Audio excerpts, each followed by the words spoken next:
Fala galerinha show, tudo bem com vocês? Olha só, queria deixar um abraço aqui para todos os meus alunos lá da Unidade Escolar Antônio Dilson Fernandes, viu? Beijo para vocês, viu? Vamos junto. Galera, é o seguinte, hoje nós vamos trabalhar com a área do retângulo e do triângulo, de uma forma bem diferente. Tenho certeza que vocês vão gostar. Vamos lá. Olha só. Primeiramente, vamos falar de área do retângulo. Vocês observam aí, na construção que está se formando aí, pessoal, um retângulo, certo? O retângulo ABCD. Já coloquei para vocês observam aqui nesse item 1, que a área desse retângulo é base vezes altura. Nós vamos saber por quê. Depois disso, no item 2, nós vamos trabalhar com a área do triângulo, que está dizendo aqui pela fórmula, base vezes H sobre 2. Opa, mas por que que o H é altura? Sim, é altura, porque vem do inglês, tá? Vem da altura em inglês. Então, pessoal, temos aí um triângulo. Observe aí o triângulo se formando, triângulo ABC, bacana. E por último, não menos importante, vamos trabalhar com as atividades de fixação, que é a marca das nossas aulas, não é isso? Bem, a área do retângulo, calcular a superfície desse retângulo. Vocês já estudaram esse conteúdo com outros professores, no caso da área do quadrado, enfim, a área do losango, a área do trapézio, e hoje nós vamos estudar a área do retângulo. Tá? Que é a área, calcular a superfície desse retângulo. Vamos ver o que significa cada coisa. Olha só, primeiramente vamos relembrar a definição de um retângulo. O que vem a ser um retângulo? Um retângulo é um paralelogramo que tem os 4 ângulos ângulos retos, né? Os 4 ângulos retos. Vocês lembram que foi o tema de uma das nossas aulas. Vamos formar aí esse retângulo. Olha só a animação preparada com todo carinho para vocês, tá? Observe, pessoal, que para se medir a área desse retângulo, os povos antigos, matemáticos antigos, né? Há mais de 2000 anos antes de Cristo, eles dividiam essa figura geométrica em partes iguais, tá? Foi o que nós fizemos aqui, ó. Nós dividimos esse retângulo em algumas partes, sendo elas todas iguais. E aí a gente vai chamar cada uma dessas partes de unidade de área. Ela pode ser um quadrado, ela pode ser um triângulo, aí vai variar do matemático, vai variar da situação, tá? Então, para a gente saber qual é a área, qual é a superfície desse retângulo, a gente vai calcular quantos quadradinhos tem. Né? Então observe aí, vocês vão contando comigo, ó, 1, 2, 3, 4, 5, 6, 7. Isso significa dizer, pessoal, ó, que esse segmento de reta B aí, ele tem 7 unidades de área, tranquilo? Vamos continuar somando, né? Aí 8, 9, 10, 11, 12, 13, 14, 15, 16, 17, 18, 19, 20 e 21. Significa dizer que a área desse retângulo é 21 unidades de área. Só que, será que toda vez que eu for calcular a área de uma figura geométrica, eu vou precisar dividir ela em quadradinhos ou em triângulos? Claro que não. Vocês observaram que essa base, que é esse segmento AB, ele tem 7 quadradinhos, que eu chamei 7 unidades de área. Observe que o segmento BC, que é representado pela altura, ele tem 3 quadradinhos. Então, pessoal, como nós contamos 21 quadradinhos aí, será que se eu multiplicar a base vezes a altura, eu vou encontrar a mesma coisa? Claro que sim, ó. 7 vezes 3. Significa dizer que a área de um retângulo é a base vezes a altura, ok? Onde a base é 7 e a altura 3, 21 unidades de área. Essas unidades de medida, pessoal, também nós já estudamos, né? E no sistema internacional, a unidade de medidas aqui, nesse caso, é o metro, né? E tem lá os múltiplos e os submúltiplos, que também é tema de uma outra aula, né? A gente não vai entrar muito nessas temáticas, ok? Vamos então calcular a área do triângulo. Muito simples a área do triângulo.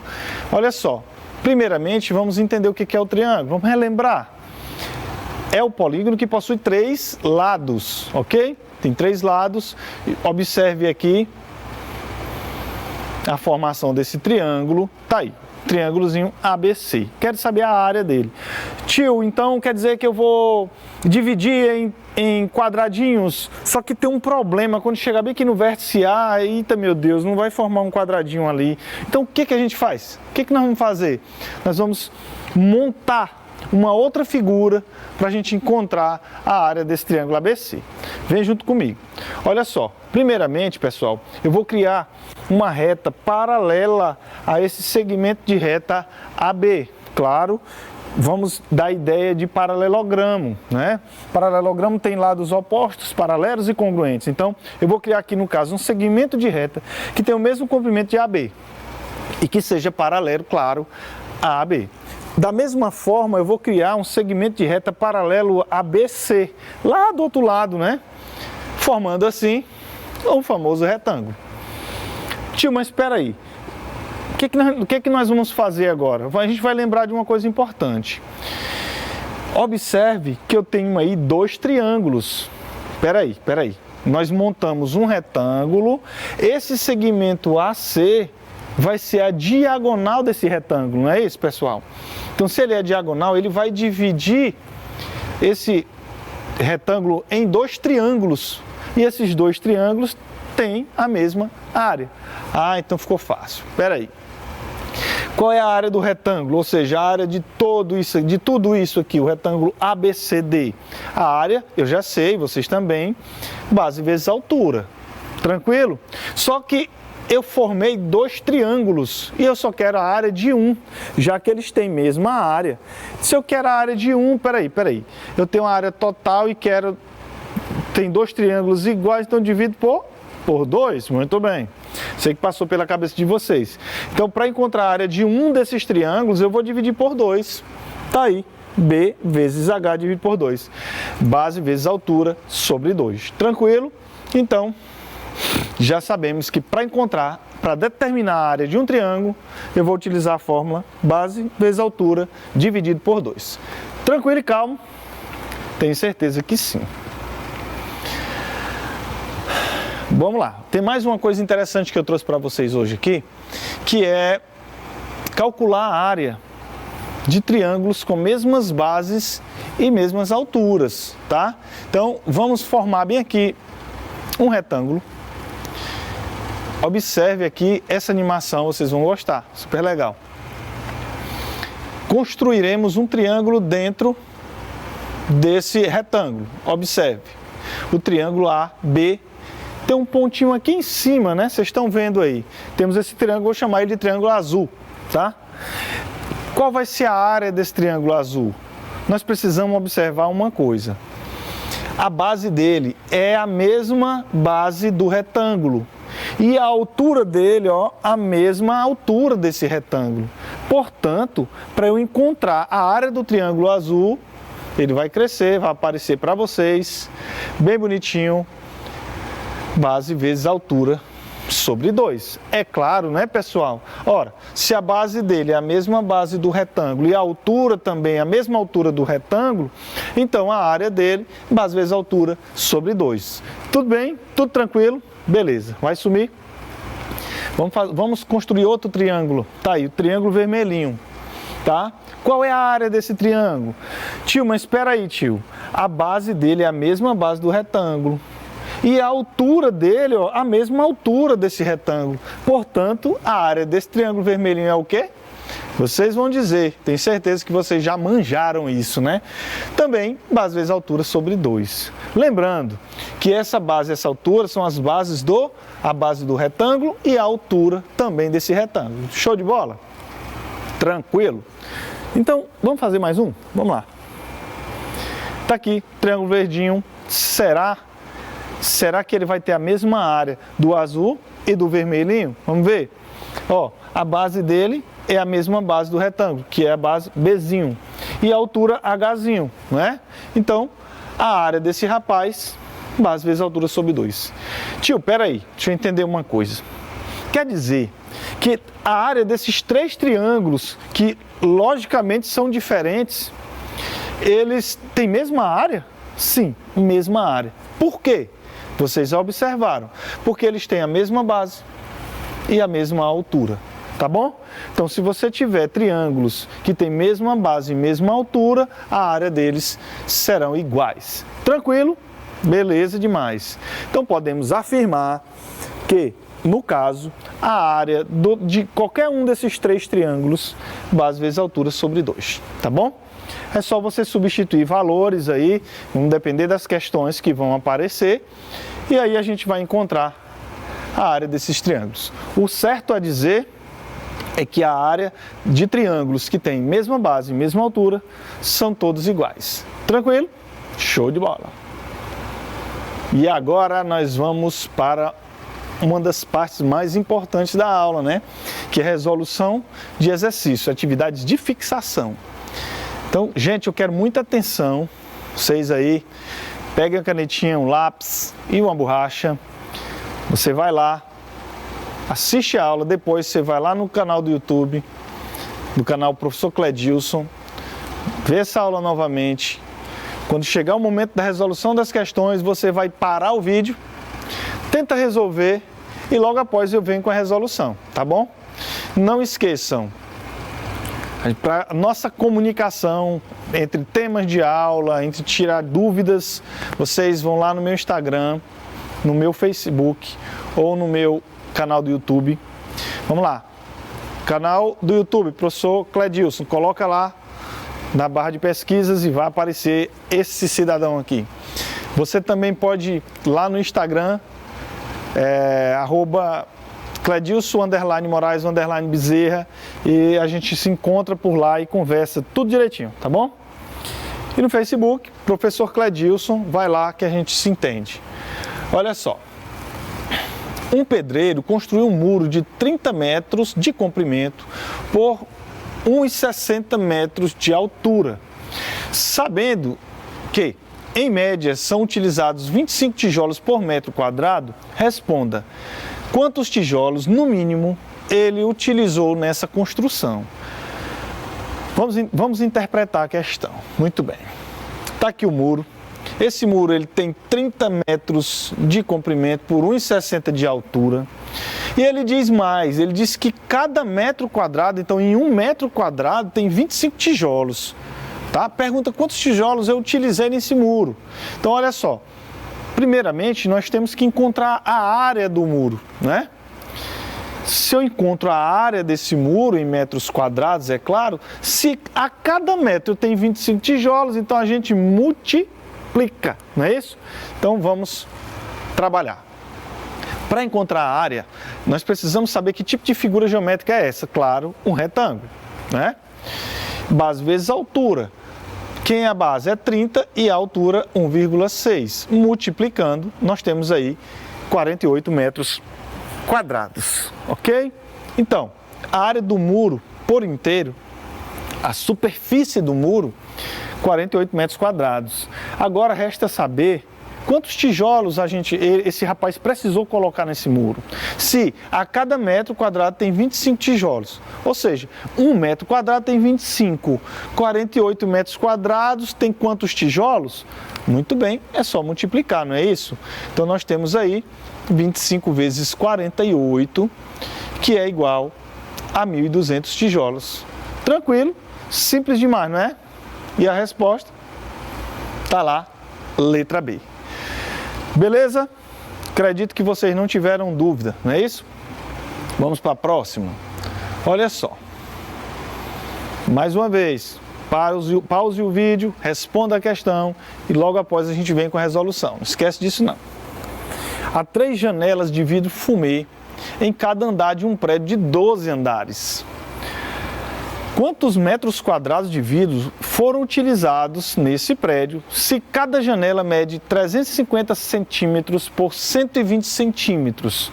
Agora, pessoal, quero que vocês se atentem a uma coisa. Nas alternativas, vocês observam que elas estão todas em metros quadrados, certo? E aqui, ó, na questão, as dimensões dessas janelas estão em centímetros. Logo, quando eu multiplicar, quando eu encontrar essa área de cada janela, eu vou encontrar ela em centímetros. Esse é um dos problemas. Por que é um problema? Porque eles têm que estar na unidade de metros quadrados, então eu vou ter que transformar. E eu tenho certeza que na aula anterior vocês entenderam essa transformação das medidas, aquela questão de você deslocar a vírgula, né? Muito bem, então vamos para a resolução da questão. A área de uma janela, ora, cada janela dessa aí representa um retângulo. Então a área de cada uma é base vezes altura. Quem é a base? 350 centímetros e a altura 120 centímetros, tá? Então o que a gente vai precisar para resolver essa questão? A gente vai ter que encontrar a área de uma dessas janelas e multiplicar pela quantidade de janelas que tem no prédio inteiro, né? Precisamos também saber quantas janelas tem nesse prédio. Ele diz, ó, há 3 janelas de vidro fumê a cada andar do prédio de 12 andares. Então, se tem 3 por andar e são 12 andares, então quantas janelas tem? Sei que vocês já responderam, mas agora não, já. Então, a área de uma das janelas, vamos calcular. Se eu quisesse calcular ela em centímetros quadrados, eu ia multiplicar direto, 350 vezes 120, pá. Só que, como eu disse para vocês, nas alternativas está em metros quadrados, então a gente tem que transformar. E transformando 350 centímetros para metro, a gente vai deslocar 2 casas, não é? 2 casas para onde? Ó, para a esquerda, não é? Então, 1, 2, 3,5 e 1,2 respectivamente. Beleza? Então, vamos fazer essa multiplicação. Nós temos aí em metros quadrados, é claro, a gente vai utilizar em metros quadrados, mas eu coloquei aqui em centímetros quadrados também. Depois a gente pode fazer essa transformação. Se gerar alguma dúvida na cabecinha de vocês aí, vai lá no meu Instagram que a gente conversa, lá no direct. Então, 4,2 metros quadrados, tá bom? É a área de uma das janelas. Eu preciso saber quantas janelas são, vocês já sabem, não é? Há 3 janelas por andar e são 12 andares. Então, se eu vou multiplicar o 3 vezes o 12, encontrar 36 janelas que tem no prédio inteiro, não é isso? Que foi o cálculo mental que vocês fizeram. E agora, vamos fazer o quê? A área de 36 janelas, né? Que é o prédio inteiro. Se a área de uma janela é 4,2, quando eu multiplicar por 36, eu vou encontrar 151,2 metros quadrados, que é a área total de vidro que vai ser utilizado nesses 12 andares desse prédio. Tranquilo? Beleza. E a resposta aí, letra A. Para a próxima. Querendo comprar um terreno, uma pessoa recortou 3 anúncios. Está aí o anúncio 1, Zona Norte, 10 metros por 30 e ele custa R$45 mil. E o anúncio 2, na Zona Sul, o terreno tem 20 por 25, né? E custa 58 mil. Pelo que está escrito nos anúncios, vamos considerar que os terrenos são retangulares. Baseado nessas informações, letra A. Qual desses 2 terrenos tem área maior? Então, vamos calcular a área desses terrenos, lógico, são terrenos retangulares, né? Bom, a área do terreno 1, que eu vou chamar de área 1, é base vezes altura. A base é 10, a altura 30, multiplicando 300 metros quadrados. O anúncio 2, a área 2, base 20 e altura 25, multiplicando 500 metros quadrados. Portanto, letra A resolvida. Maior área seria, no caso, do anúncio 2, ok? Com 500 metros quadrados. Em qual dos anúncios o metro quadrado do terreno está mais barato? Vamos encontrar aí o metro quadrado de cada terreno. Como é que a gente faz? Olha só, para encontrar o valor desse metro quadrado, nós vamos dividir o valor em reais pela área, né? Então, no caso do anúncio 1, 45 mil por 300, que é a área, daí nós vamos encontrar R$150 por metro quadrado, tá? E no anúncio 2, 58 mil por 500, que daí nós vamos ter, ó, 116 por metro quadrado. Quem é que está mais barato aí? O anúncio 1 ou o anúncio 2? Anúncio 2. Tranquilo? Beleza? Show de bola. Vamos para a próxima? Olha só, na campanha eleitoral para as recentes eleições realizadas no país, o candidato de um determinado partido realizou uma reunião que lotou uma praça triangular de base 50 e altura 60 metros. Detalhe, gente, né? Nesse momento de pandemia, tá complicada essa reunião. Isso aí foi antes, tá bom? Antes da pandemia. Então, supondo que em média havia 5 pessoas por metro quadrado, uma estimativa do número de pessoas presentes nessa reunião é de... Então, olha só. Precisa saber quantas pessoas tem nessa reunião. Ele está falando que tem 5 pessoas por metro quadrado. E a área dessa figura, essa figura é um triângulo. Então, a ideia é encontrar a área da praça, né?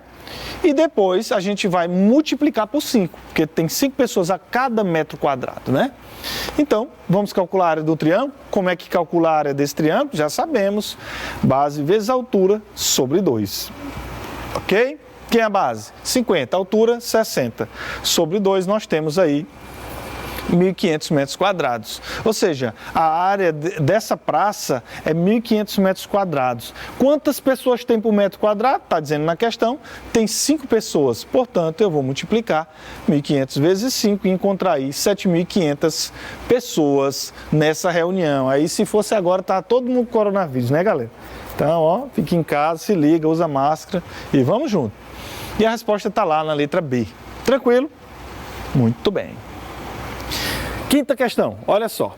Um carpinteiro, para calcular a área de um jardim, copiou a planta numa folha de papel de boa qualidade e enviou para um aluno do professor Cledilson, é claro, para que esse lhe ajude na determinação da área que vai ser plantada pela grama verde, tá? Tá aí de acordo com essa figura. De acordo com a figura, qual a área que será plantada com a grama verde? Vamos entender a questão. Bem, esse carpinteiro, ele desenhou essa planta, né? Ele disse que a base aqui é 3,5 metros e a altura é 2 metros. São 2 metros, né? São 2 metros. Daí, que nessa parte aqui desse triângulo, ele vai plantar qualquer outra coisa. Mas essa parte de verde, ele vai plantar o quê? Grama. A graminha verde, né? Por isso que tá verde, né? Se ligaram aí. Então, ele quer saber qual é a área que vai ser plantada por essa graminha verde. Ou seja, vamos raciocinar da seguinte forma. Eu vou pegar a área desse retângulo todo e vou retirar a área do triângulo. Retirando a área do triângulo, vai ficar só a área verde, que é o que ele quer. Beleza? Então vamos lá, vamos ver como é que a gente faz. A área do retângulo, base vezes altura, que eu vou chamar de AR, né? A área R. Multiplicando, eu tenho 2 vezes 3,5, 7 metros quadrados, que é a área do retângulo. Agora, encontraremos a área desse triângulo aí, ó. Que é a área do triângulo, base vezes altura, sobre 2, que vocês já sabem também. 3,5 é a base, a altura 2, dividido por 2, 3,5 metros quadrados. Para encontrar somente a área verde, eu vou pegar a área do retângulo inteiro e vou tirar o triângulo, né? Tirar a área do triângulo. Daí nós temos a área do retângulo menos a área do triângulo. Vai ser igual 7 menos 3,5, 3,5 metros quadrados. Simples como tudo no universo maravilhoso da matemática. E a resposta aí, ó, letra B. Tranquilo? A próxima. Um campo de futebol tem o quê? 100 metros de comprimento por 70 metros de largura. Para cobrir esse campo, foram compradas placas de gramas com 3,5 metros quadrados de área cada placa. Se liga aí. Quantas placas de grama serão necessárias para cobrir totalmente o campo? Muito bem, vamos raciocinar um pouco. Bom, é o seguinte, aqui é o campo de futebol. Lembrei até da aula do professor Leonardo da Vinci aí, né? Jogando futebol, o bicho é bom de bola, viu? Eu não consigo fazer nada daquilo ali. Mas também não sou dos piores, viu, galerinha? Ó, bem, nós temos aqui a área de um campo de futebol. 100 metros de comprimento por 70 de largura. O que é que nós precisamos fazer aí? Nós vamos encontrar essa área total. E depois, olha só, vamos raciocinar na questão. Cada placa tem 3,50 metros quadrados, né? Então, para saber quantas placas, no caso aí, nós vamos fazer o quê? Dividir a área total do campo pela área de uma das placas. Assim, nós encontraremos a quantidade de placas que serão utilizadas. Beleza? Então, vamos nessa. Qual vai ser a área do campo? Às vezes a altura, simples como tudo na matemática, né? Então a área do campo eu coloquei como área C, AC, né? 100 vezes 70, nós temos aí 7.000 metros quadrados, tá certo? Agora, para encontrarmos a quantidade de placas, eu vou pegar a área total, né? A total desse campo e vou dividir pela área de uma das placas. Então, vamos lá, a área do campo pela área de uma das placas, nós temos aí 7.000 por 3,50. Dividindo, nós temos aí 2.000 placas. Simples como tudo no universo maravilhoso da matemática, né? Beleza? Entenderam aí? Qualquer dúvida, vai lá no Instagram que a gente conversa. Vamos para essa questão maravilhosa. Quero oferecer essa questão aqui para o meu caro amigo Josemar, meu amigo do peito, que me forneceu essa questão para trazer para vocês, tá bom? Espero que vocês gostem. Bom, em um terreno retangular, a medida do contorno é de 80 metros. Lembra do contorno? O contorno é o quê? É o perímetro, muito bem. A lateral mede o triplo da frente do terreno. Então vocês observem aí nessa figura onde a lateral é 3x e a frente é x. Por quê? Porque ele está dizendo que a lateral mede o triplo da frente do terreno. Então, coloquei na frente fosse x e a lateral 3x. Tá bom? Tranquilo. Assim como está na figura. Se for colocado grade de ferro na frente do terreno, quantos metros de grade serão necessários e qual a área desse terreno? Muito bem, temos dois cálculos importantes para fazer aí.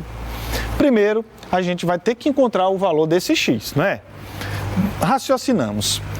Esse retângulo, ele é um paralelogramo. Significa dizer o quê? Que os lados opostos são paralelos e congruentes, né? Portanto, pessoal, essa base superior é 3x, já visto que a base inferior também é 3x, né? E essa lateral x, que é a altura, e a outra lá do outro lado também x. Se ele fala em contorno, então ele falou em perímetro, né? Então o que é o perímetro? A soma de todos os lados de uma figura. Então é o contorno dessa figura. Somando aí eu tenho 3x mais x mais 3x mais x. Detalhe que o perímetro também, ele diz que o perímetro é 80, né? Então, se eu somar tudo, eu tenho que encontrar 80, claro, contorno. Aí vocês lembram lá do BFF, que é o Best Friend Forever, né? Vamos juntar os amigos para sempre. E quem são esses amigos? 3x mais x mais 3x mais x. Cada um deles tem um x, então a gente vai ter que somar, né? Somando tudo isso, eu vou ter 8x igual a 80. E agora, esse 8 tem que vir perto do best friend dele, que é o 80. Lembra disso? Então, ele está multiplicando o x. Como é que ele vem lá para o outro lado? A operação inversa é o quê? Divisão. Então, 80 dividido por 8, 10. Daí nós já sabemos que o x é 10, que já é a frente aqui, ó, desse terreno, né? E agora, resta o quê? Ó, a grade de ferro que vai passar na frente, ela tem 10 metros, que é o valor de x. Já resolvemos a primeira parte do exercício. Agora, basta encontrar a área. Quem vai ser a área? É um retângulo. Base vezes altura. Quem é a base? É 3x, que é 3 vezes 10, que é 30. A base 30. E a altura, já sabemos que é o x, que é 10. Portanto, aí a área é 30 vezes 10, que é 300 metros quadrados, e a resposta certa, letra A. Beleza? Então, galerinha, a gente se encontra na próxima aula, no mesmo lugar, no mesmo horário. Espero que vocês tenham gostado. E ó, fui!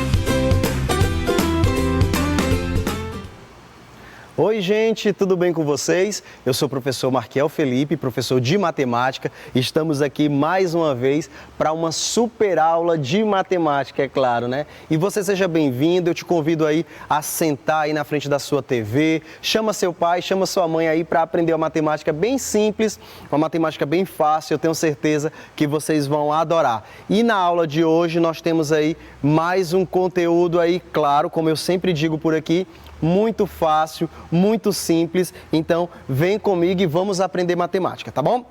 Bem, gente, a nossa aula de hoje, como você está vendo aí, nós vamos aprender um pouquinho aí sobre capacidade e volume, tá? Então, coloca aí na tela e vamos com a nossa aula. Então, tá aí na sua tela a nossa aula de hoje, né? Como você pode ler. Relações entre medidas de capacidade e de volume. Olha só, relações aí entre as medidas de capacidade e de volume. Mas deixa eu te perguntar aqui, você sabe o que é capacidade? Você sabe o que é volume? Você lembra disso aí? Então vamos relembrar aqui umas coisinhas antes, né? Para que a gente possa dar continuidade aí a essa aula. Vamos começar por essa perguntinha aqui, olha só. O que é volume? E aí, você lembra? Professor, volume, não sei, mas às vezes quando o carteiro vem na nossa casa deixar alguma encomenda, né? Aí ele diz assim, vim entregar um volume aqui para a senhora fulana de tal, vim entregar um volume aqui para o seu Antônio, para o seu Francisco, não é assim? Muito bem, então qual é a ideia de volume que a gente tem? É como se fosse uma ideia de pacote, né? Bem, então olha só, vamos observar aqui essas imagens. Vamos supor aqui que você tem aí a sua caixa de sapato e você coloca lá no cantinho do seu quarto, né? De repente você coloca outra, e mais outra, e mais outra, de repente está um empilhado de caixas. Vocês estão vendo aí na imagem? Bem, vamos imaginar outra situação. Vamos supor que você tem aí um aquário, né? Vamos supor que isso aí seja um aquário, tá? E você resolve encher esse aquário de água. Tá aí o aquário cheio de água. Ou ainda, vamos supor que você tem uma bexiga, né? Como a gente chama aqui, balão aí de aniversário que está cheio de ar. Bem, nessas três situações, esses objetos, no caso aí que estão aparecendo na sua tela, eles ocupam um certo espaço. Vocês estão vendo? Olha, quando eu empilho aí várias caixas, umas em cima das outras, né? A gente tem aí um empilhado de caixas e ele começa a ocupar um espaço aí no seu quarto, na sua sala, na sua cozinha, né? Onde quer que você coloque aí essas caixas, concorda? Esse aquário, o aquário vazio, ele também já ocupa um espaço aí na sua casa, em cima do seu rack ou no seu quarto. E a água também ocupa um espaço dentro do aquário. Muito legal, né? Já essa bexiga, claro, também ocupa um espaço no ar, né? Aí na sua decoração, não sei. Ela do jeito que está aí. Com o ar que está dentro dela, ocupa todo o espaço que está dentro da bexiga. Pois bem, gente, volume é exatamente isso.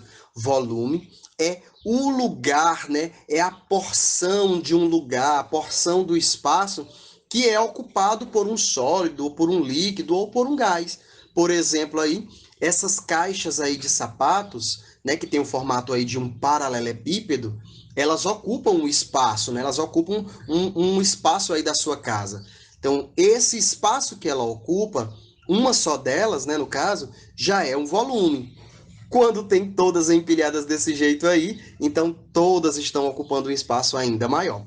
O aquário também, né, está ocupando um espaço, e esse espaço que ele ocupa é o volume que ele, vamos dizer assim, o volume que ele causa, né? O volume que ele gera ali dentro da sua casa, tá bom? E da mesma forma a bexiga. Beleza? Então, essa é a ideia de volume. É o espaço que ele ocupa em determinado lugar, tá bom? E daqui a pouco a gente vai ver que essa água que está dentro do aquário e esse gás que está dentro do balão, eles também podem ser chamados por outro nomezinho, ok? Mas por enquanto vamos dar continuidade aqui. Vamos ver aqui agora alguns exemplos. Vamos lá. Eu trouxe aqui para vocês, por exemplo, esse paralelepípedo. Vamos supor uma caixa, tá? Uma caixazinha de papelão. E aí a pergunta é: será qual é o volume desse paralelepípedo? Qual é o volume dessa caixa? Então, quando a gente pergunta assim qual é o volume, nós estamos nada mais, nada menos perguntando que qual é o espaço que esse objeto, no caso o paralelepípedo, ocupa em determinado lugar, né? Em determinada região aí do espaço, né? A gente está falando do espaço de uma forma geral, tá? Mas no caso de objetos, o espaço pode ser sua casa, pode ser o planeta Terra, pode ser qualquer coisa aí que seja uma região. Então vamos supor que eu queira saber qual é o volume que essa caixa ocupa. Bem, para a gente calcular esse volume, eu tenho que ter uma referência, né? Eu tenho que ter algo para medir, para usar como referência. Então, como a gente está falando de espaço ocupado, eu vou pegar essa referência aqui, olha só. Eu vou pegar esse cubinho, tá? Um cubo, ele também é um paralelepípedo, só que a diferença do cubo para o paralelepípedo é que as arestas todas têm o mesmo tamanho, tá bom? As medidas aqui, olha só. Esse lado tem o mesmo tamanho desse. Todas essas linhas aqui, elas têm exatamente a mesma medida. E isso aqui é um cubo. Combinado? Então, cubo é um paralelepípedo, só que com as arestas iguais. Já o paralelepípedo que a gente conhece mesmo, olha só, as arestas elas são de tamanhos diferentes. Combinado? Beleza. Então, eu vou usar esse cubinho roxo aí como sendo uma unidade de volume, tá? É como se fosse uma medidazinha 1 por 1, tá? 1 por 1, no caso. Então, o que eu vou fazer com ela?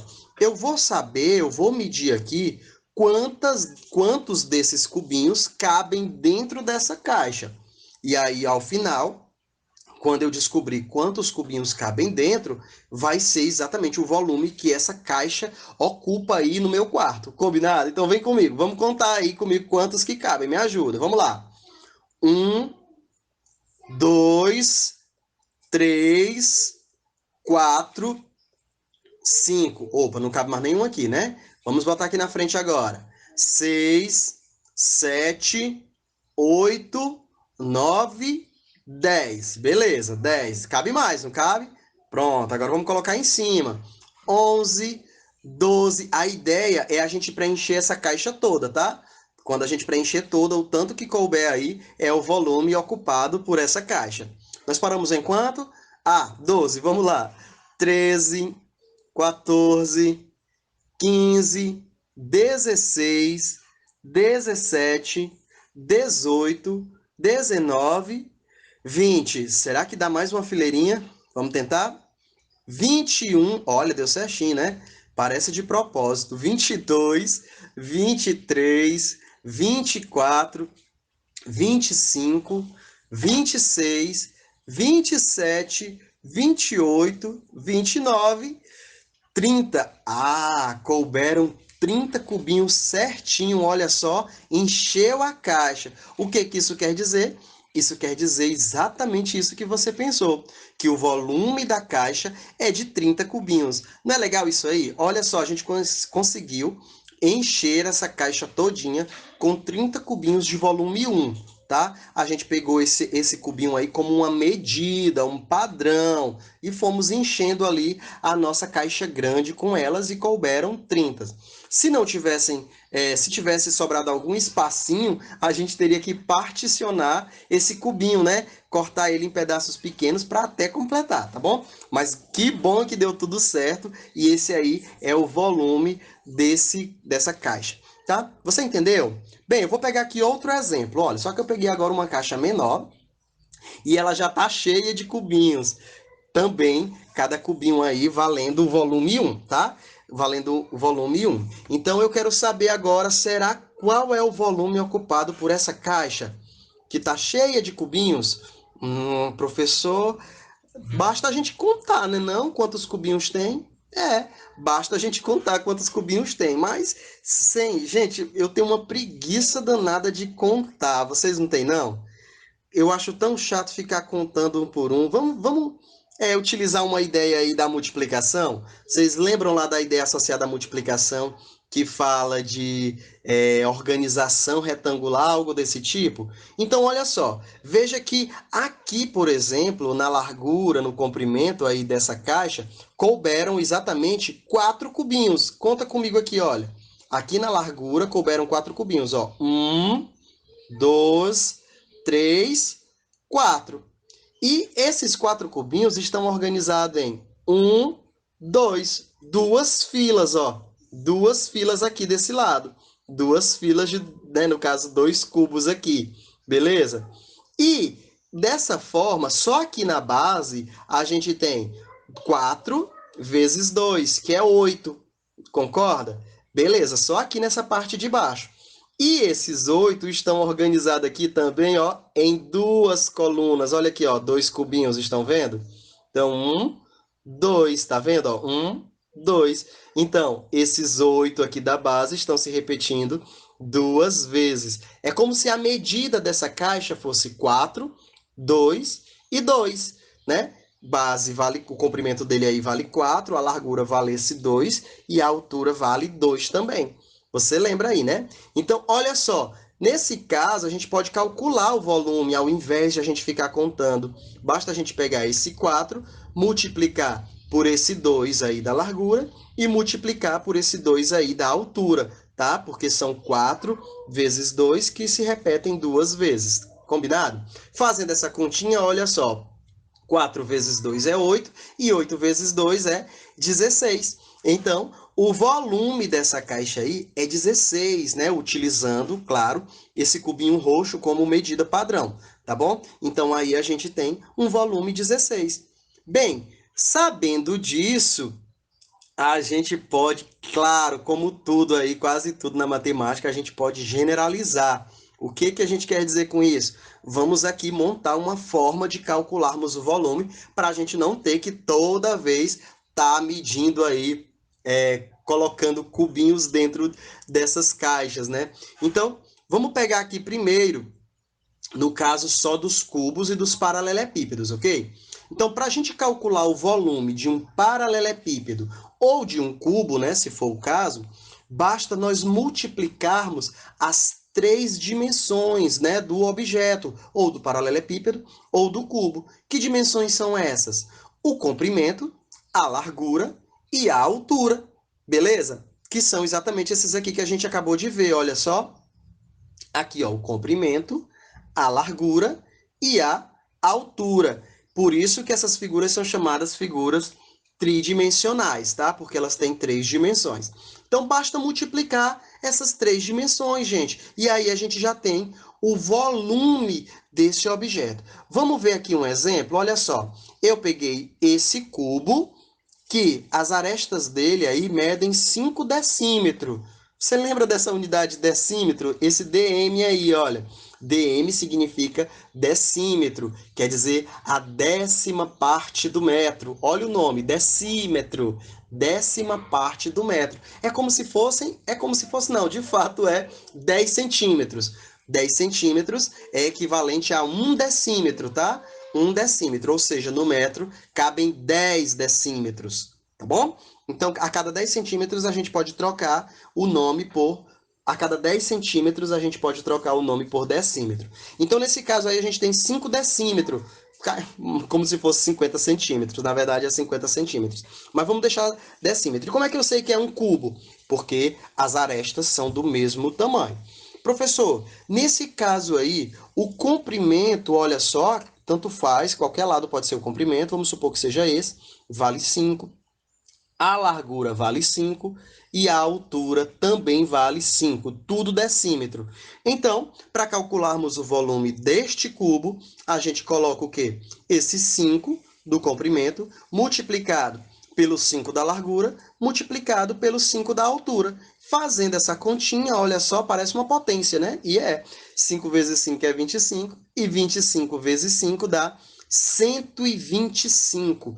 Esse é o volume que esse cubo ocupa aí no espaço. Bem, mas precisa colocar a unidade de medida. Esse 125 é o quê? Centímetro, metro, é o quê? Quilômetro? Bem, como a gente está falando de decímetro, e o decímetro aparece em 3 dimensões, tanto no comprimento, como na largura, como na altura, então é como se a gente multiplicasse aí decímetro vezes decímetro vezes decímetro. E aí, lembrando das propriedades da potência, a gente vai ler isso aí como decímetros cúbicos. Exatamente. A unidade de medida do volume é alguma coisa cúbica, tá? Decímetros cúbicos, metros cúbicos, centímetros cúbicos, quilômetros cúbicos e assim por diante, depende do que a gente está, da unidade que a gente está utilizando, tá bom? Nesse caso, 125 decímetros cúbicos, combinado? Bem, eu vou colocar outro exemplo aqui, olha só. Agora não é um cubo, é um paralelepípedo mesmo, tá? Onde um dos lados mede 7, pode ser o comprimento, né? Eu posso chamar isso aqui de comprimento. O comprimento mede 7, a largura mede 2 e a altura mede 3. Nesse caso agora está sendo utilizado aí a unidade metro. Então são 7 metros de comprimento, 2 metros de largura e 3 metros de altura. E aí, como é que a gente vai calcular agora o volume desse paralelepípedo, né? Dessa caixa aí? Bem, como a gente acabou de ver no texto que tem aí em cima, que vocês ainda estão lendo, olha só, basta multiplicarmos as suas 3 dimensões. Então, vamos lá. O volume desse paralelepípedo vai ser 7 metros do comprimento vezes 2 metros da largura vezes 3 metros da altura. Olha que simples, gente. E aí, multiplicando, 7 vezes 2 é 14, e 14 vezes 3 dá quanto? 42. A salva de palmas aí para quem acertou. 42. E qual é a unidade? A gente tem que colocar a unidade de medida. É decímetro cúbico? É centímetro cúbico? Não. É o quê? Metros cúbicos. Por que metros cúbicos? Porque lá no desenho a gente está vendo que as medidas aí são dadas em metro. Então fica metro vezes metro vezes metro, que dá metro cúbico. Combinado? Bem, olha só. Nesses casos aí, a gente está calculando o volume apenas para um paralelepípedo ou para um cubo. Mas, no geral, gente, as outras figuras, outros sólidos aí, pode ser cilindro, no geral, presta atenção, no geral, a gente calcula o volume de um sólido, né? Com exceção das pirâmides, a gente calcula o volume de um sólido como sendo a área da sua base multiplicada pela sua altura. Mas isso aí é assunto para outra aula, só é uma curiosidade. Se você quiser pesquisar, dá uma pesquisadinha aí, fique à vontade. Você entendeu essa parte? Ótimo. Então vamos partir para frente, tá? E agora a outra perguntinha. O que é capacidade? Capacidade. O que é capacidade? Vixe, gente, eu realmente não estou lembrando agora o que é capacidade. Brincadeira, gente. Capacidade, olha só, é o espaço. Eu vou colocar aqui a definição para vocês verem, para eu não me embananar também. Olha aí, capacidade é o volume de um líquido ou gás no interior de um recipiente. Como assim, professor? Você lembra daquela imagem lá no início que a gente tinha um aquário cheio de água? Pois bem, o espaço ocupado pelo aquário, feito de vidro, é o volume do aquário. Agora, o tanto de água que eu coloquei dentro, ou o tanto de água que cabe dentro desse aquário, a gente diz que é a capacidade do aquário. Você entendeu a diferença? Presta atenção. O aquário em si, a gente calcula um volume, a gente diz que ele tem um volume. Agora, a quantidade de água que cabem dentro do aquário é a capacidade desse aquário. Por questão aí de forma, pelo formato do retângulo, a água do paralelepípedo, a água, quando a gente coloca dentro do aquário, ela assume o mesmo formato que o objeto em que ela está dentro, né? E da mesma forma com o gás. Você viu a bexiga lá no início também. O balãozinho, né, a bexiga de plástico, ela ocupa um certo volume. O tanto de ar que cabe dentro daquela bexiga, que está ocupando toda aquela região interna da bexiga, a gente diz que é a capacidade daquela bexiga. É legal ou não é? Beleza, mas a gente vai fixar aqui apenas sobre os líquidos, tá? Outra ocasião a gente fala dos gases. Bem, vou pegar aqui algumas embalagens. Olha essa daí, uma embalagenzinha de leite. Todo mundo conhece, né? A caixinha de leite. Nós temos aí também um detergente, né? Também que todo mundo conhece, a gente usa na cozinha da gente. E aqui esse eu não sei o que é, né? Um tal de Prolab, deve ser alguma coisa como é que se diz? Limpar a água, não sei. Tá dizendo aí que é para serviços laboratoriais, deve ser para limpar equipamento cirúrgico, né? Beleza. Então, vocês veem aí, olha só. Essa caixinha de leite, né, tem aqui a indicação dizendo, olha só, um L. O que significa esse 1L? Quer dizer 1 litro. Ou seja, dentro dessa caixinha aí cabem 1 litro de líquido, né? No caso, 1 litro de leite. Então, a capacidade da caixinha é 1 litro. Dentro da caixinha cabem aí 1 litro de leite, né? No caso aí, porque é leite que está sendo falado, tá bom? Bem, nessa outra embalagem de detergente tem aí, olha só, 500 ml, né? Ou seja, dentro desse recipiente cabem 500 ml de líquido, ok? É a capacidade dessa embalagem, tá bom? Não é o volume da embalagem, como é que eu posso dizer assim? Não é o volume. O volume da embalagem é o tanto que a embalagem, é o espaço que a embalagem ocupa, né? Em algum lugar. Mas o líquido dentro é a capacidade dessa embalagem. Mas daqui a pouquinho a gente vai ver que existe sim uma relação entre elas duas, tá? Entre essas duas medidas, tanto o volume quanto a capacidade. Esse outro aqui, olha só, tá ali destacado para vocês, é uma embalagem de 5 litros. O que quer dizer isso? Quer dizer que a capacidade dessa embalagem, ou seja, dentro dela, cabem até 5 litros de um líquido. E aí, você entendeu? Presta atenção. Então, capacidade é o tanto de líquido ou de gás que cabe dentro de certos recipientes, vamos dizer assim. Combinado? Bem, lembrando aí para vocês, né, que apareceu aí um ml, né? Lembrando que ml é um submúltiplo do litro, né? 1 litro é equivalente a 1000 ml. Parece aquela coisinha lá dos centímetros, né? 1 quilômetro valem 1000 metros. Aqui a ideia é a mesma ideia, tá? 1 quilolitro ou 1 litro valem... Aliás, 1 litro, desculpa, vale 1000 ml. É como se fosse lá metros e milímetros. Pronto, saiu. Então tá aí. 1 litro é a mesma coisa que 1000 ml, tá? E nessa embalagem do meio aí, tem dizendo 500 ml. Ou seja, a metade de 1 litro dentro dessa embalagem cabem meio litro. Legal, não é?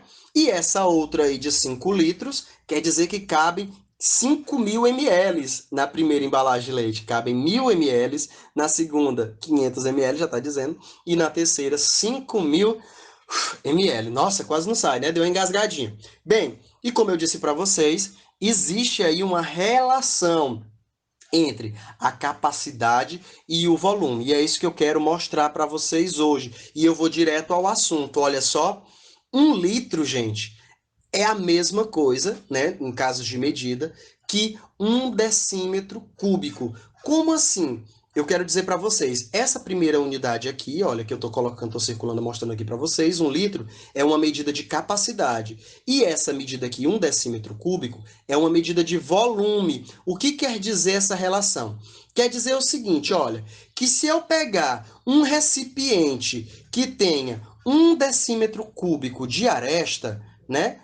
Aliás, 1 decímetro cúbico de volume, por exemplo, esse cubo aí, que tem 1 decímetro aqui no comprimento, 1 decímetro na largura e 1 decímetro na altura. Se eu calcular o volume, dá 1 vezes 1 vezes 1, 1 decímetro cúbico. Se eu pegar esse recipiente, o volume dele é 1 decímetro cúbico. E se eu encher de água, olha só, dentro dele vai caber exatamente 1 litro de água. Então, a relação que existe entre a capacidade e o volume é que dentro de um recipiente de 1 decímetro cúbico cabem 1 litro de água. Então, a gente diz assim na matemática, né, de forma bem geral, que 1 litro é a mesma coisa que 1 decímetro cúbico, tá? Mas querendo dizer que dentro de um recipiente de 1 decímetro cúbico cabem 1 litro de água, tá bom? Beleza.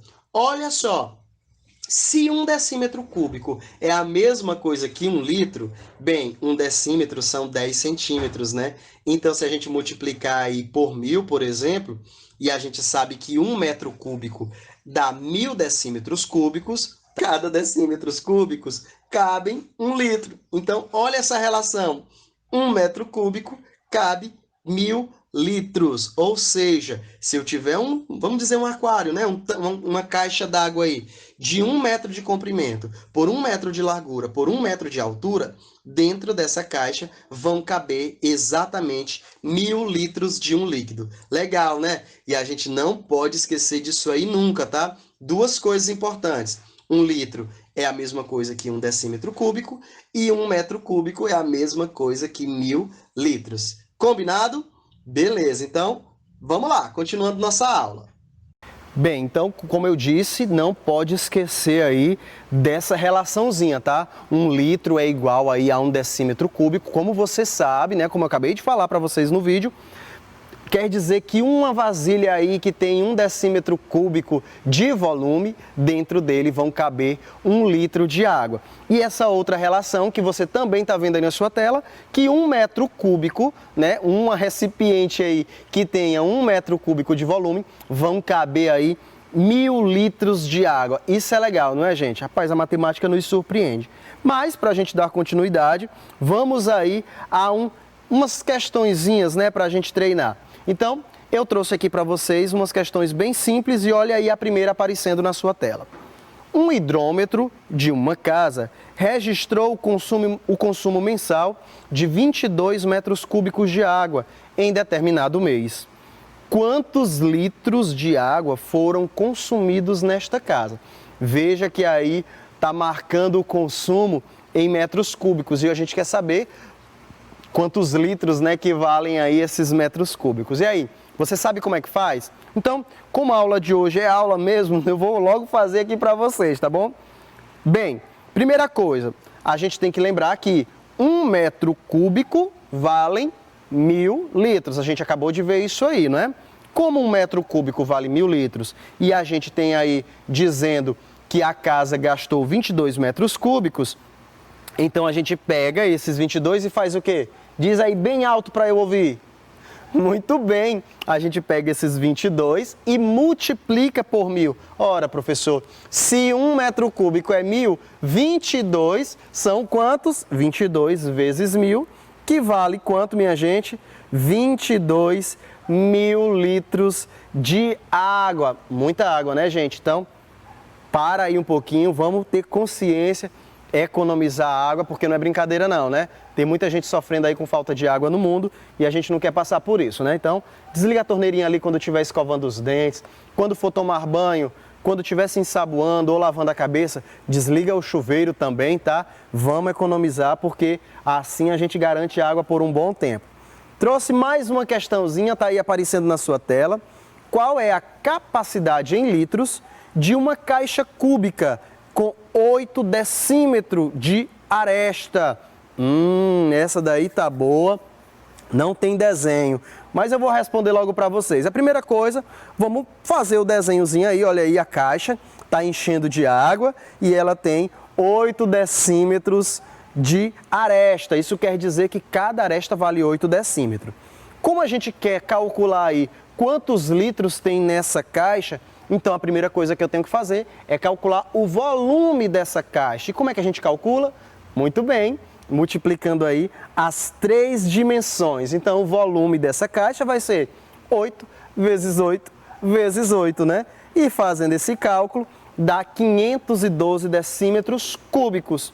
512 decímetros cúbicos, mas lá a pergunta está perguntando quantos litros cabem dentro da caixa, qual é a capacidade. Claro, é muito fácil, professor. 1 decímetro é 1 litro. Beleza, se 1 decímetro é 1 litro, então 512 litros é a nossa resposta. E aí, foi fácil ou não foi? Bem, gente, então, por hoje é só isso, tá? Agradeço muito a participação de vocês. Fiquem com Deus e até a próxima aula. Tchau!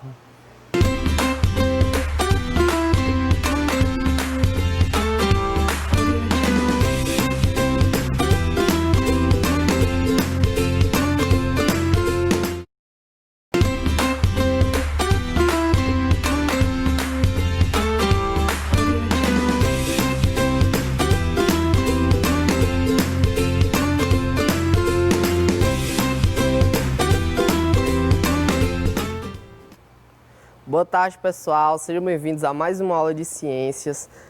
Na aula passada, a gente aprendeu que a água é considerada um solvente universal, certo? Que a gente já sabia que a água era importante para a gente já sabia. Mas na aula passada, na aula de segunda, a gente viu o porquê, certo? O motivo da água ser tão importante para a gente, certo? Vocês lembram que lá na aula passada eu falei que cerca de 2/3 do nosso planeta é coberto por água? Certo? Então, hoje a gente vai estudar esses 2/3, ok? Na aula de hoje a gente vai aprender um pouco mais sobre a hidrosfera. Hidrosfera, pessoal, é uma palavra que vem do grego. E essa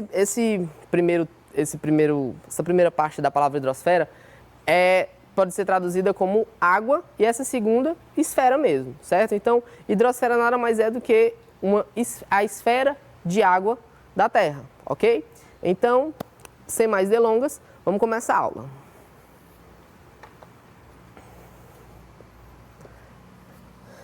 Como de costume, vamos ver a habilidade que a gente vai aprender hoje. É bem simples, a gente só tem que reconhecer a importância da hidrosfera para a vida no nosso planeta. Bem, que a gente já sabe que a água é importante para a gente já sabe. Mas e a importância que a hidrosfera tem para a gente? Quais são elas? Gente, isso aqui é muito cobrado em questões, certo? Então vamos lá, todo mundo prestando atenção na aula, certo? 100% foco. Vamos lá. Já vou começar com a definição de hidrosfera. Leia comigo. A hidrosfera corresponde a toda a parte líquida contida no planeta. Os oceanos são responsáveis por 97,2% de toda a água. Isso significa que cerca de 2/3 da superfície do planeta são cobertos por oceanos. Então você vê aqui, pessoal, que uma esmagadora maioria da água que a gente tem no nosso planeta é a água dos oceanos. Ou seja, é uma água salgada, é uma água que a gente vai ver que ela é imprópria para o consumo, certo? Continuando aqui. Mas, professor, como que se dá essa distribuição da água? Eu já sei que os oceanos compõem 97,2% da água. Mas e o resto, professor? Como que é feita essa distribuição? Observe comigo. As calotas de gelo e as geleiras, elas são responsáveis por 2,15% de toda a água do nosso planeta. Toda a água da hidrosfera, ok? A água que tem na atmosfera, ela é 0,001%. Professor, como assim a água que tem na nossa atmosfera?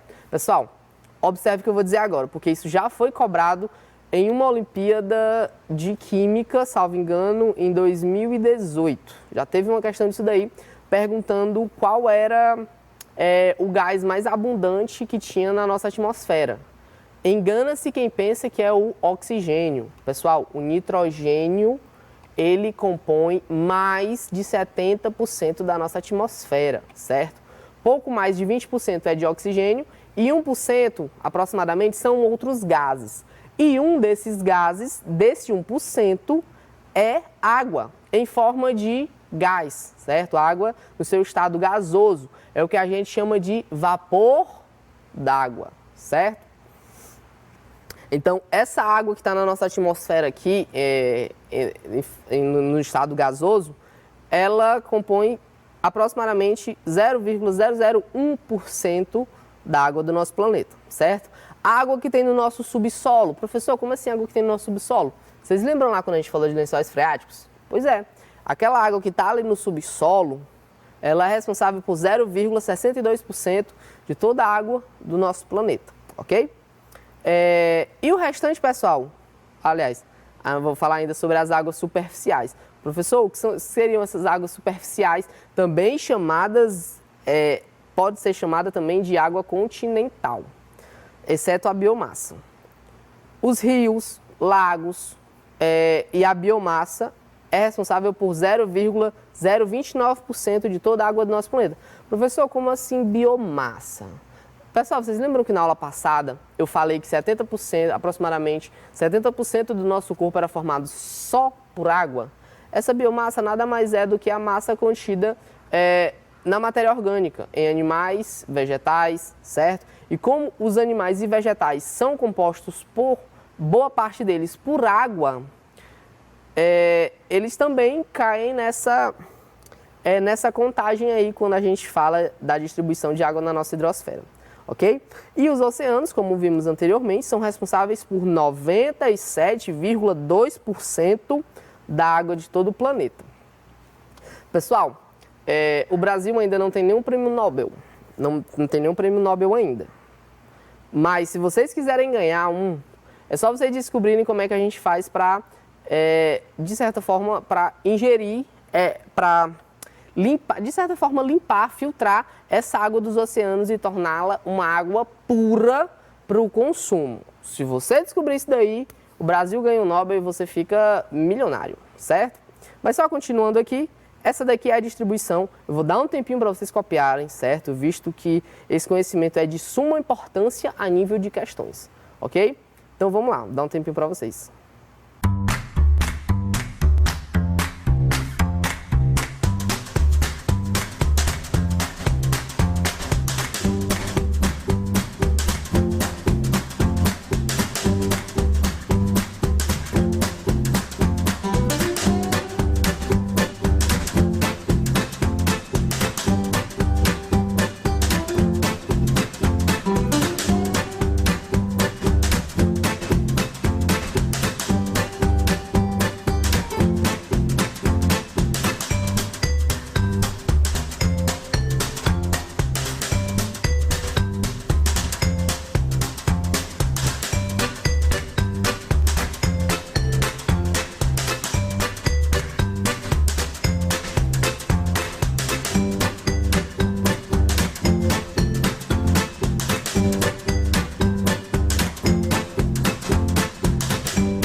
Enquanto vocês copiam, pessoal, só uma pequena observação aqui.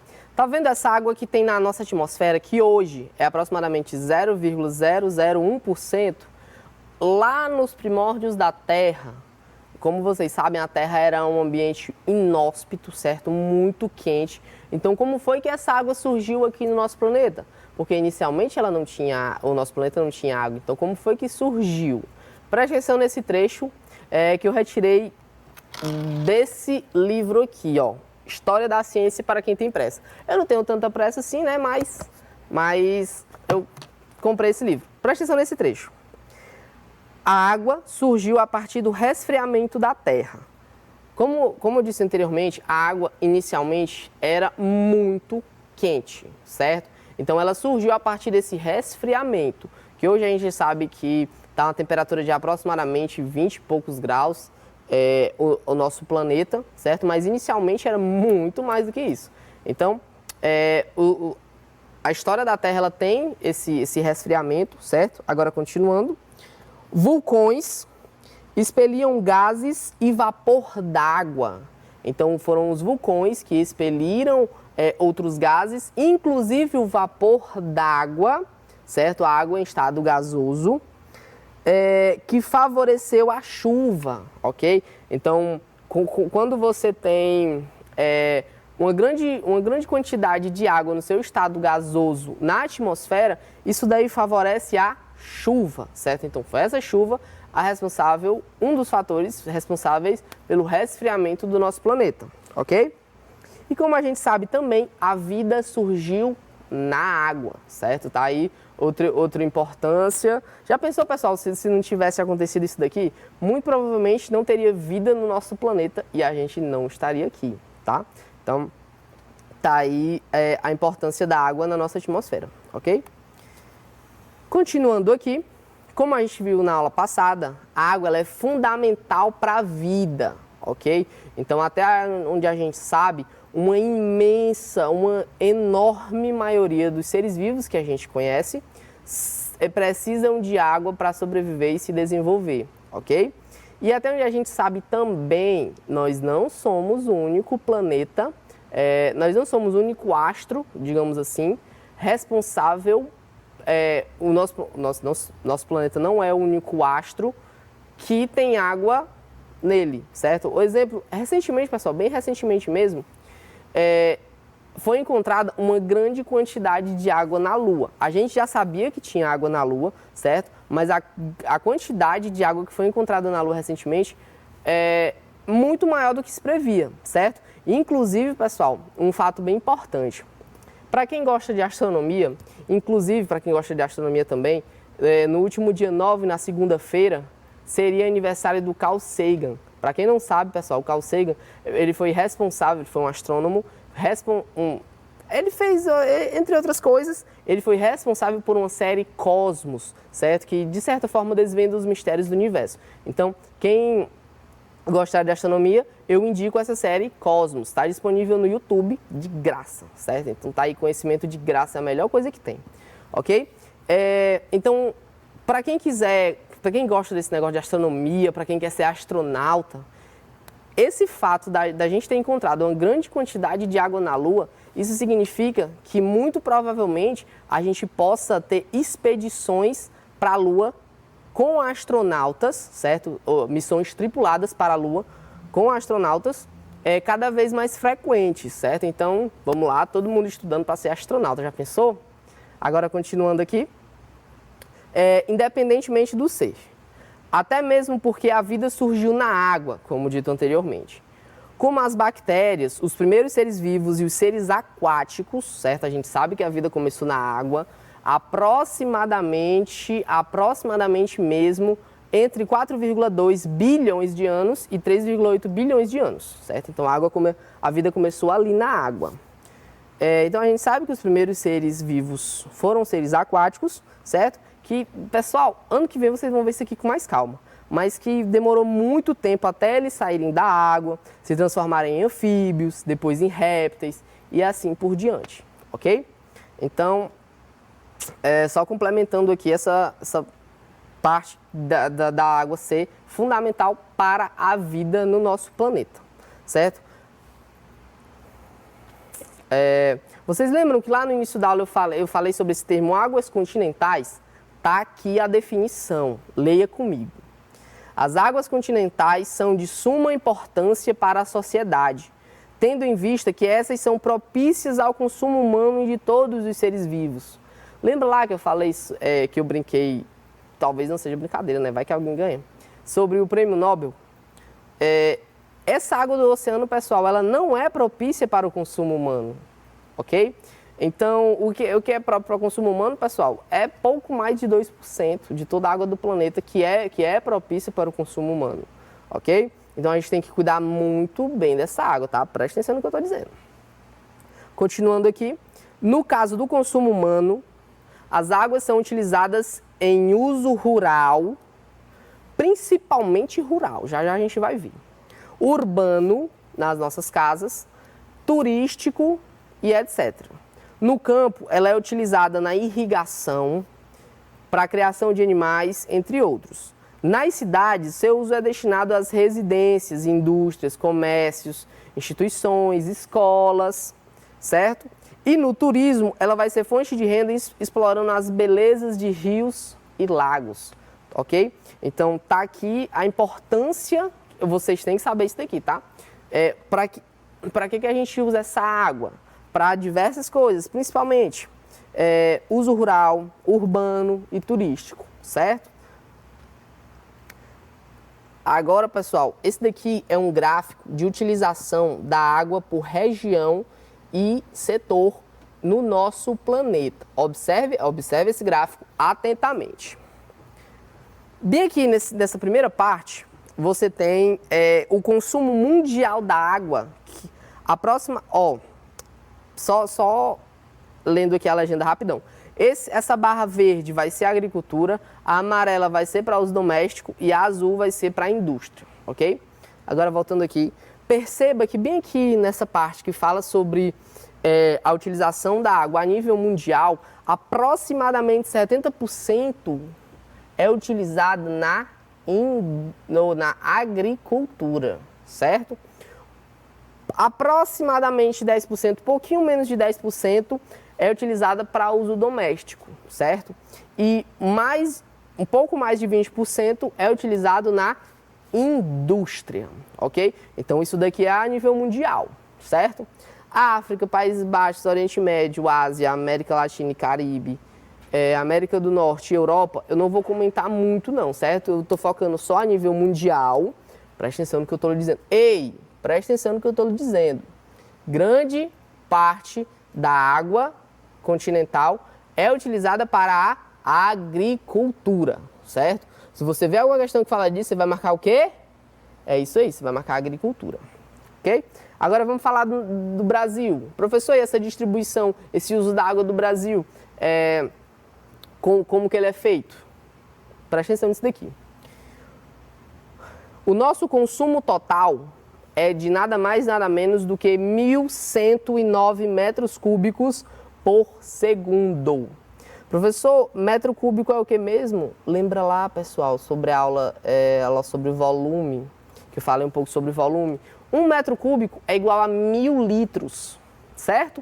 Então, 1.109 metros cúbicos nada mais é do que 1.109.000 litros, ok? Então, o nosso consumo nada mais é do que 1.109.000 litros por segundo. A gente gasta 1.109.000 litros de água por segundo, ok? Então, vamos racionar a água.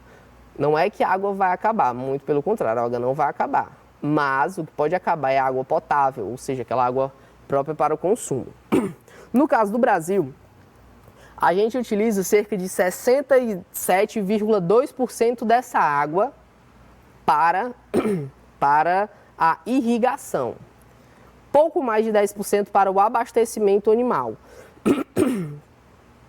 Pouco mais de 2% para o abastecimento rural. Menos de 1% para termoelétricas. Quase 9% para o abastecimento urbano, menos de 1% para a mineração e quase 10% para a indústria. Então, é desse jeito aqui que é feito a distribuição do uso da água no Brasil, ok? Só um pequeno detalhe, pessoal.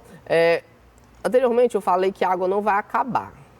Realmente, ela não vai acabar, porque, segundo Lavoisier, na natureza nada se perde, nada se cria, tudo se transforma.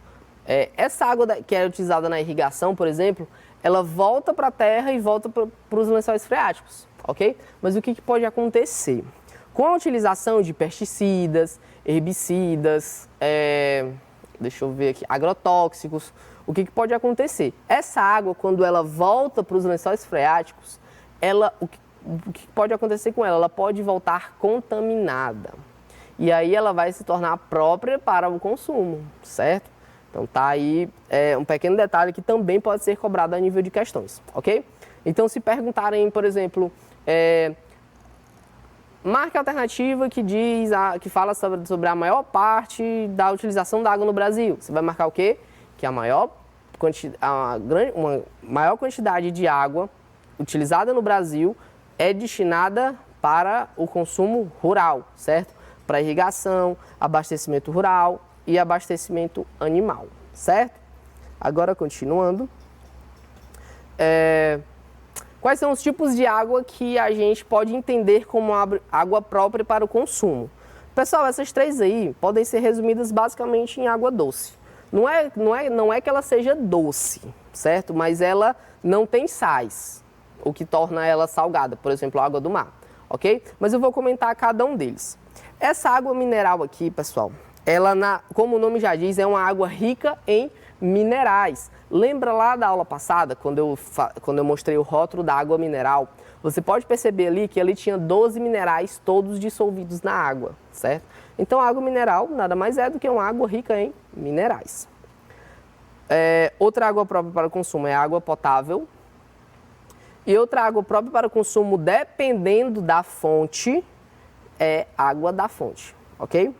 Depende muito da fonte, né? Se a fonte não estiver contaminada, é tranquilo próprio para o consumo, certo? Mas só fazendo uma menção aqui para a água doce, que eu não coloquei aqui. A água doce é própria para consumo, não é que ela seja doce, ela só não tem uma grande quantidade de sais, certo? Agora, os tipos de água impróprias para o consumo. Água salobra. Professor, o que seria essa água salobra? Pessoal, vocês já ouviram falar sobre mangue? Que é uma região ali que está mais ou menos, que fica bem no limite entre o mar e o continente. Essa região aí, pessoal, o que acontece nessas regiões aí, não só de mangue, certo? Mas em regiões entre o mar e o continente. O encontro entre água doce e água salgada, certo? Então, em determinados locais ali, ela vai se misturar. Então, vai ser uma água doce misturada com sal, com água salgada, água do mar. Essa mistura a gente chama de água salobra, certo? Ela não tem uma grande quantidade de sais quanto a água do mar, mas também não tem uma pequena quantidade de sais como a água doce, ok? Então isso torna ela imprópria para o consumo. Ela tem um gosto alcalino, certo? Outro tipo de água imprópria para o consumo, a água contaminada, que o próprio nome já diz, ela está contaminada com alguma coisa. Pode ser agrotóxico, pesticida, herbicida, restos de algum material da indústria, radioatividade. Infelizmente, recentemente o nosso país foi acometido pelo desastre que aconteceu em Brumadinho, né? Aquela água daquele rio ali, pessoal, está contaminada. Aquela água ali, ela já não é imprópria para o consumo. Por quê? Pelos restos da mineração.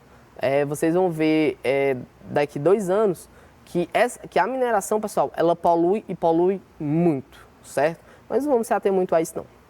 Outra água imprópria para o consumo é a água salgada, água do mar. Por quê? Porque ela tem uma grande quantidade de sais, principalmente a água do mar, uma grande quantidade de sal, certo? Cloreto de sódio, sal de cozinha, ok?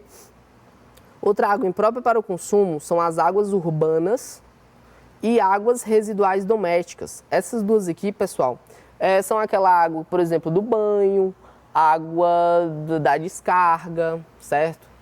Então essas duas aqui, elas também são impróprias para o consumo. Já viu? Você beber água depois da descarga? Não dá certo, né? Pessoal, então, como vocês viram anteriormente, o nosso país, ele consome 1.109.000 litros de água por segundo. Esse dado é de 2018, tá? Esse dado é de 2018. Pode estar um pouco maior, pode estar um pouco menor, mas foi o mais atualizado que eu encontrei.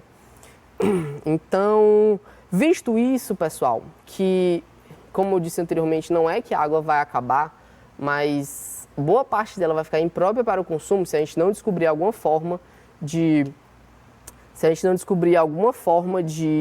usar a água do oceano para o consumo, certo? Então, a nossa água potável, água doce, vai acabar, certo? Então, o que a gente precisa fazer? Primeiro, não contaminar. Segundo, economizar. Mas, professor, como é que eu economizo? O que eu posso fazer para economizar água em casa? Observe essa imagem aqui.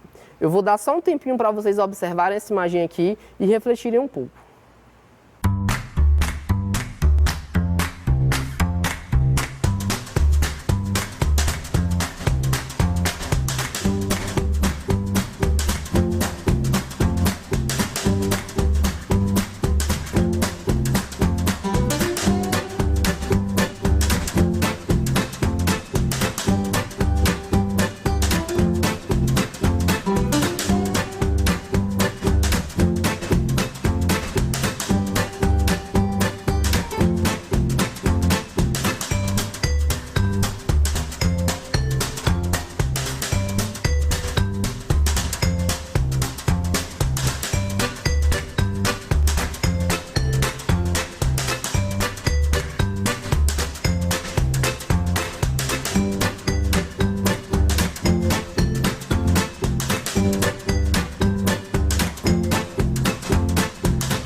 Certo, pessoal.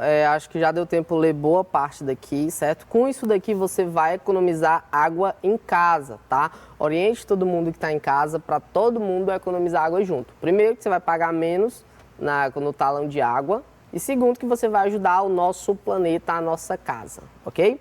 Porque, como eu disse anteriormente, tem água na Lua, tem água em Marte, por exemplo, tem água em luas de Júpiter, mas não é porque tem água lá que dá pra gente viver lá, tá bom? Então vamos cuidar do nosso planeta, vamos cuidar da nossa casa, ok? Finalizando aqui, como que a gente evita a poluição? Primeiro a gente viu como economiza, agora a gente vai ver como não poluir, certo? Primeiro de tudo, gente, não descarte óleo de cozinha no ralo. Guarde o produto em uma garrafa e entregue para uma cooperativa para que possa ser transformado em sabão. Pessoal, existem diversas cooperativas aqui na nossa cidade que pegam esse óleo e transformam em sabão. Preste atenção nisso aqui, pessoal, porque parece mentira, mas pode pesquisar na internet ou pesquisar em algum outro lugar. 1 litro de óleo pode poluir 1 milhão de litros de água.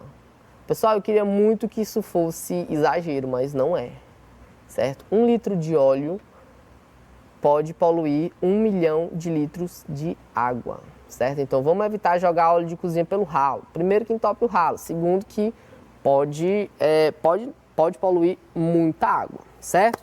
Então vamos lá. Não utilize pesticidas ou herbicidas nas plantas. Pesticidas são aquelas, de certa forma, inseticida. A gente pode chamar de inseticida, né?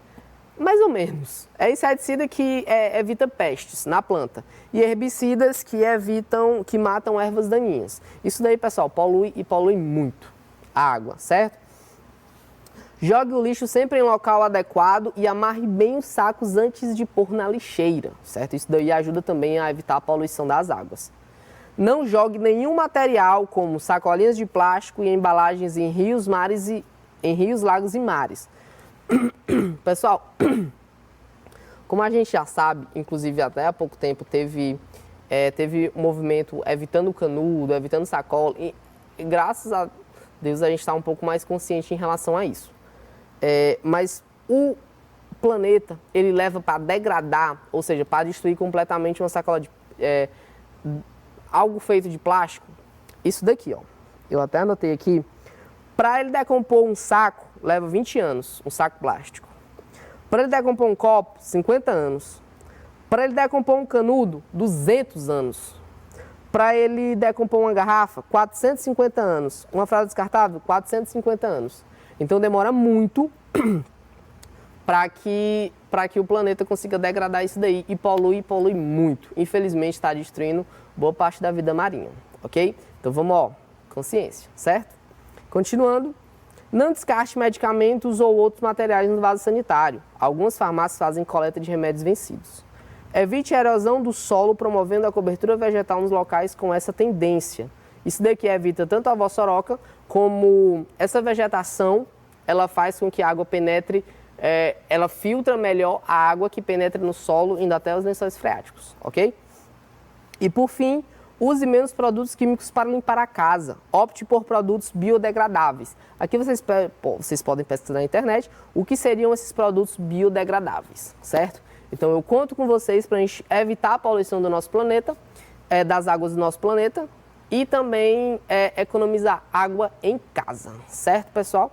Então a gente fica aqui, espero que tenham gostado, ok? Como vimos essa semana a gente trabalhou bastante a água, a gente viu a importância que a água tem para os seres vivos, para os seres humanos, ok? A gente viu também algumas formas de economizar essa água e de não poluir elas, ok? Então a gente fica aqui, pessoal, fiquem bem e até a próxima.